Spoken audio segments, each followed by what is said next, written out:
Tem uma coisa que me deixou muito impressionado, que é o fato que o James McAvoy parece não ter precisado se esforçar para tornar a história de California Skimming uma história interessante.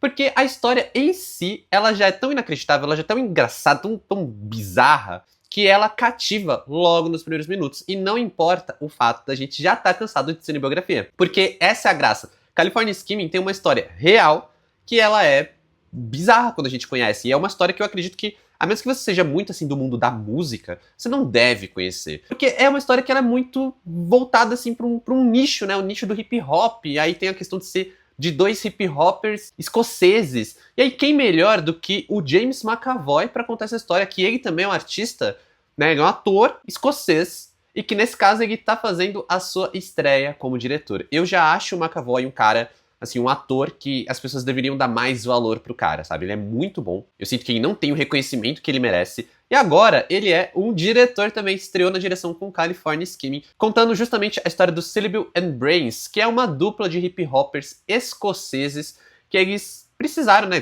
Tentaram entrar pra indústria, tentaram explodir ali, né? Ter um sonho de fazer isso profissionalmente. Só que aí eles perceberam que existia uma barreira cultural, assim, muito grande, porque basicamente ninguém entende os escoceses. Eles iam fazer o rap e os caras nas audições, tipo, pô, não dá. Na audição que eles fizeram, né, que a gente vê no filme, os caras, tipo, pô, não dá pra entender nada. Aí dá risada na cara deles, sabe? É bem zoado, assim, o comportamento das pessoas. E aí eles percebem, com o discurso que eles tinham ali, que eles trabalhavam em telemarketing, eles percebem que, assim, pra você vender alguma coisa, você tem que falar o que o cliente quer ouvir. Então eles vão lá e, por telefone, eles forçam um sotaque americano pra se passarem por dois garotos de Los Angeles que estão ali pela Europa e tal, e gostariam de uma reunião com a gravadora. Isso acaba escalando de uma maneira que eles vão conseguir assinar um contrato, fazer shows, gravar CD, tudo dentro dessa lógica de somos dois caras de Los Angeles que viajamos muito e tal, e a gente não tem o sotaque direito, mas eles forçando com o sotaque americano, e isso é bizarro. A forma como o McAvoy, ele agrega isso no filme, porque os caras eles falam escocês no filme, né? Os atores são escoceses.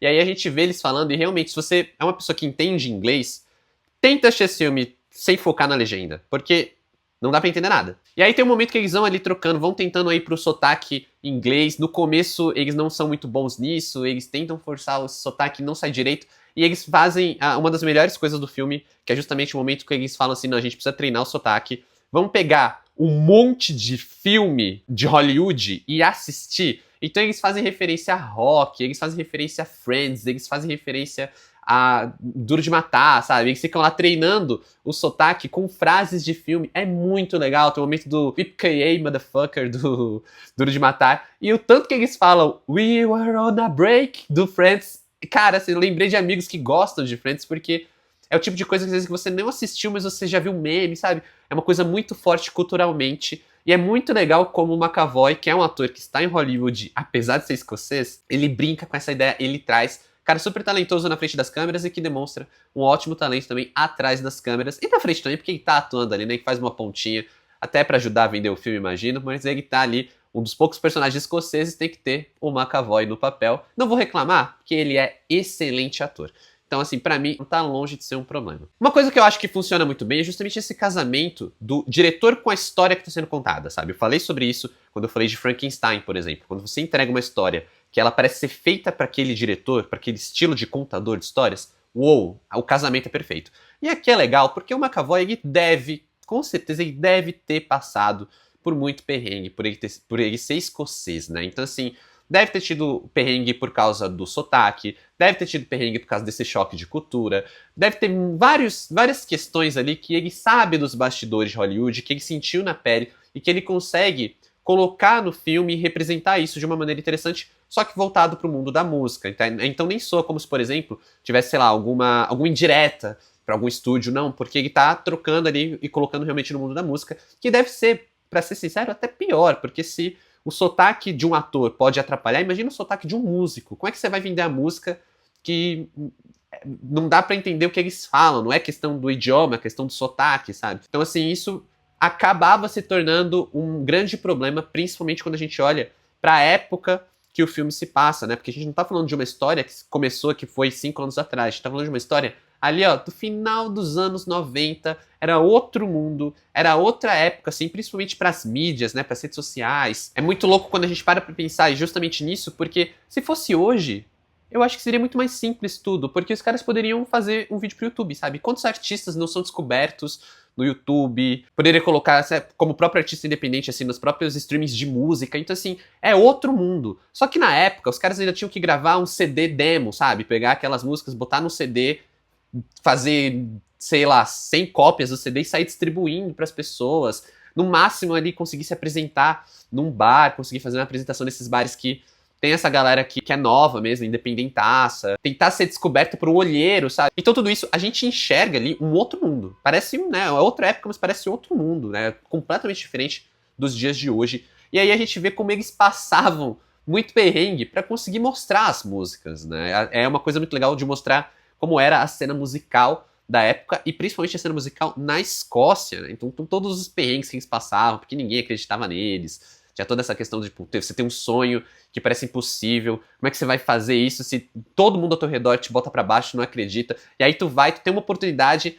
Eu fiquei, pô, agora ele vai a oportunidade dele apareceu. Aí ele chega lá e, não, os caras dão risada na cara deles. Não, tudo bem, na próxima eles vão conseguir. E aí eles vão pra esse lado completamente bizarro da mudança de sotaque, tal, que eu não estava esperando, porque eu não sabia qual era a história que eu estava assistindo. A única coisa que eu sabia sobre California Skimming era que ele era dirigido pelo James McAvoy. Para mim foi o suficiente para me vender a ideia. E o filme ele contextualiza muito essa questão da época através de coisas como os celulares, né? Através do celular era muito diferente do celular que a gente tem hoje, estava longe de ser smartphone.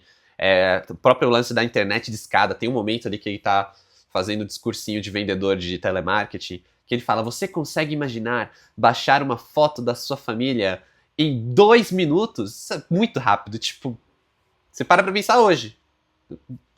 É muito bizarro essas coisas, mas torna a experiência muito divertida, porque é aquela coisa meio cápsula do tempo, sabe? E aí isso é muito legal como o McAvoy vai brincando com essa ideia, ele vai contextualizando a época através dessas pequenas situações, né? A situação da internet de escada, como eram os celulares. Eles nem tinham celulares, porque eles eram muito assim, eles não tinham nada, eles eram muito quebrados, então nem os celulares eles tinham. Telefone de fio, sabe? Telefone fixo em casa.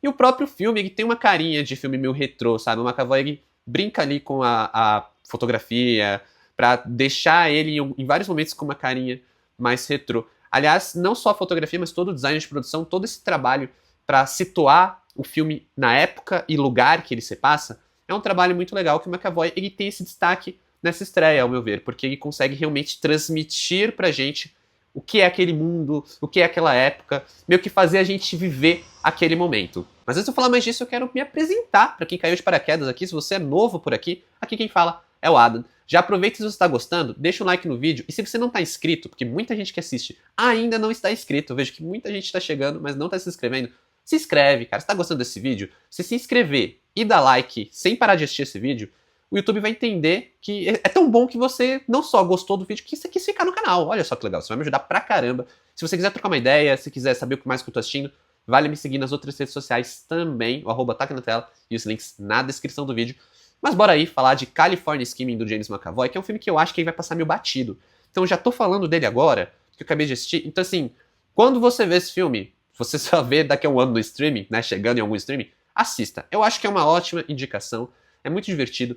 E o McAvoy, ele brinca muito com a ideia de você ir pra essa viagem no tempo, essa cápsula do tempo de uma época muito diferente, que alguns se lembram, nós nos lembramos, nós da década de 90, mas eu tenho certeza que tem uma galera que tá assistindo aqui, que é mais nova, que já cresceu com a internet, já cresceu com streaming, não vai saber do que a gente tá falando, não vai saber do que o filme tá falando, o que é até mais legal, né? Você vê aquilo ali, é quase uma ficção.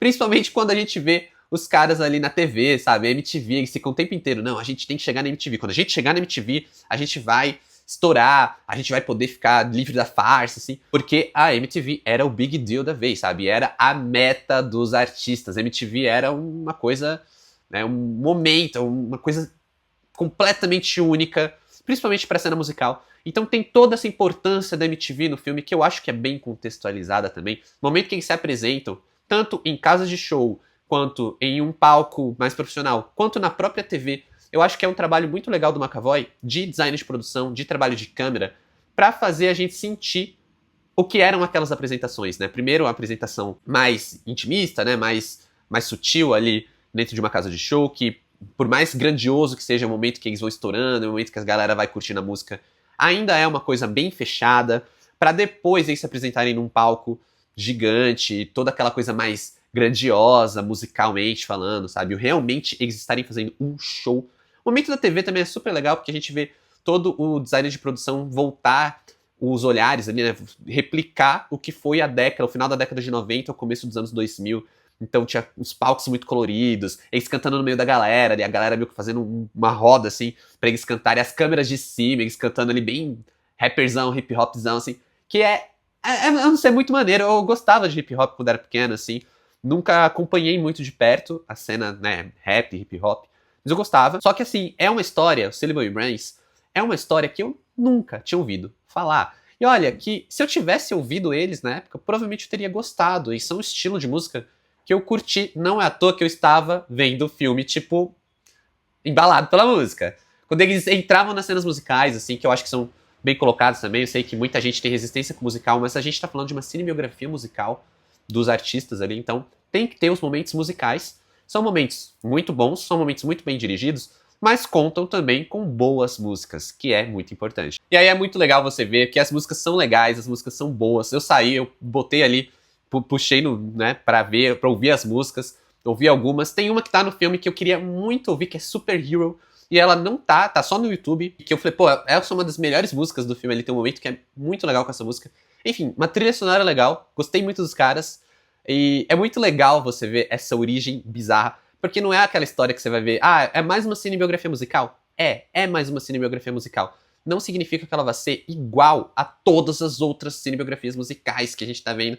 Porque, assim, tá variando, né? A gente tem umas meio qualquer coisa, tem umas ruinzinhas, barra ruins, barra qualquer coisa, tipo Elvis, Bohemian Rhapsody. Tem outras que são excelentes, Homem com H, Better Man, Rocketman, que eu acho que são incríveis. A gente tem essa agora que é muito legal, eu acho que ela é muito distinta por várias questões ali.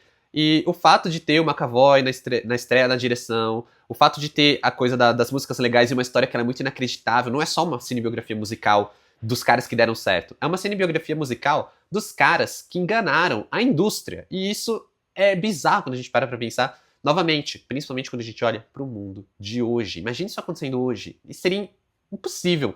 Porque a gente tá com uma comunicação hoje, assim, teria como puxar as informações dos caras, sabe, de alguma maneira.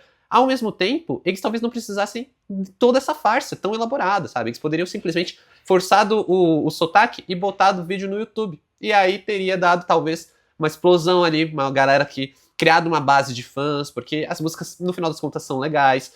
Então, assim, a gente para pra pensar nessas coisas e no final a gente vê como California Skimming, ele se torna uma joia ali de cápsula do tempo mesmo. É uma coisa super legal, com uma história legal, músicas boas, é bem dirigido. Nossa, que estreia legal na direção do McAvoy. Espero que ele faça mais filmes e espero que sejam tão legais quanto esse, porque esse filme, ele é divertidíssimo, sabe? Ele parece que vai pra um lado meio drama ou meio, aquela coisa convencional de sempre, mas não, ele é engraçado, ele é super divertido. Os protagonistas são super carismáticos. Isso faz eu curtir tanto que mesmo quando a cinebiografia ela vai pra um lado mais clichê, porque vai passar por algumas coisas que a gente já viu em várias outras histórias, assim, reais ou não, que é, vai ter a questão dos vícios que vão entrar na jogada, vai ter a questão dos deslumbramentos, porque a fama traz um deslumbramento. No final, eles estão fazendo uma farsa, será que eles vão conseguir quebrar essa farsa ou eles vão ser seduzidos pela farsa, no final das contas? Pra se manter onde eles estão, sabe? Tem uma questão de um deles ter uma namorada e onde que isso vai interferir nesse relacionamento que eles têm. Então tudo isso são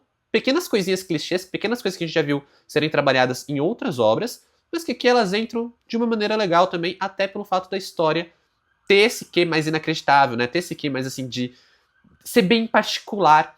E eu acho que, no final das contas, o resultado todo acaba se tornando muito particular por todas essas questões. Eu acho que é um filme que pinta muito bem a cena musical da época. Eu acho que ele é um filme que tem esse valor todo de você se sentir ali nos anos 90, sabe? É uma coisa muito legal de reconstrução da época. E ele é um filme incrivelmente divertido, sabe? É um filme que você dá risada em vários momentos, as coisas vão se tornando tão inacreditáveis que você começa a ficar, cara, eu não sei onde isso vai acabar. Eu sei que é uma história real, eu sei que isso vai ter que acabar em algum lugar, eu sei que essa farsa vai ter que cair em algum momento. Não é possível que estejam forçando isso e fingindo até hoje. E o filme tá aí, sabe? Porque o que torna interessante é a farsa. E essa farsa ela vai ter que ser desvendada de alguma forma por alguém. Como que isso vai se desenrolar? É uma história que te prende do começo ao fim, numa direção que eu achei uma estreia muito sólida do James McAvoy. Então, para California Skimming, nota 8. Particularmente, eu tenho as minhas questões com cinebiografias musicais, né? Porque tem umas que eu odeio, tem umas que eu amo, tem umas que ficam no meio termo. Mas, no geral, eu gosto muito de filmes com música, gosto muito de musicais. Então, assim, o fato de ter uma trilha legal e tudo mais, além da história inacreditável, me ganha bastante. Não é algo tão inventivo quanto foi Better Man, que ali a gente tá realmente, pô, filmaço sensacional. Mas, assim, é muito melhor que uma cinebiografia meia bomba, que nem novela vague, sabe? Que é engraçadinho e esquecível. Mas agora eu quero saber de você qual é a sua expectativa para California Skimming, ou comenta aqui embaixo o que você achou, se você já assistiu ao filme. Como sempre, muito obrigado por assistir esse vídeo até aqui. Valeu, falou e até mais.